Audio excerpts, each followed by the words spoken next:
నిన్నటితో ఓటింగ్ అనేది పూర్తయిపోయింది.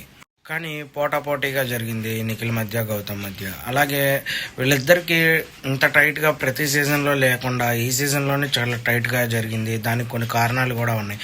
మనం అనుకున్నట్టుగా నిఖిలే టాప్లో ఉన్నాడు, కానీ కొంతమంది కావాలని లేడు అంటారు. అవన్నీ మనం అయితే దీనికి కారణం వల్ల నిఖిల్ ఫ్యాన్స్ అనే చెప్పుకోవచ్చు. చాలా కష్టపడి ఇప్పుడు దాకా ఇక్కడ సపోర్ట్ చేసుకుంటూ తీసుకొచ్చారు. దాంట్లో చాలా ఇబ్బందులు ఎదుర్కొన్నా కూడా నిఖిల్కి సపోర్ట్గా ఉన్నారు. బయటకు వచ్చా నిఖిల్ చాలా సంతోషంగా ఫీల్ అవుతాడు. మ్యాక్సిమం మనం అనుకున్నట్టే జరిగిద్ది అని నేనైతే అనుకుంటున్నాను. మీలో ఎంతమంది అలా అనుకుంటున్నారు? స్టార్టింగ్లో కొంతమంది గౌతమ్ వచ్చాడు, టాప్ 1-2 దగ్గరగా వచ్చారు, ఈక్వల్గా వచ్చారు, కానీ నిఖిల్ అనేది బీట్ చేయలేకపోయాడు. ఇదైతే వాస్తవం. అందరూ చాలా అంటే చాలా హ్యాపీగా ఫీల్ అవుతారు. రేపు చూసిన వాళ్ళు నిఖిల్ ఫ్యాన్స్ మాత్రం చాలా హ్యాపీ అవుతారు నేనైతే పర్సనల్గా అనుకుంటున్నాను. ఎందుకంటే ఎంతమంది ఎన్ని రకాలుగా ఎంత నెగిటివ్ చేయాలని చూసినా అది జరగలేదు.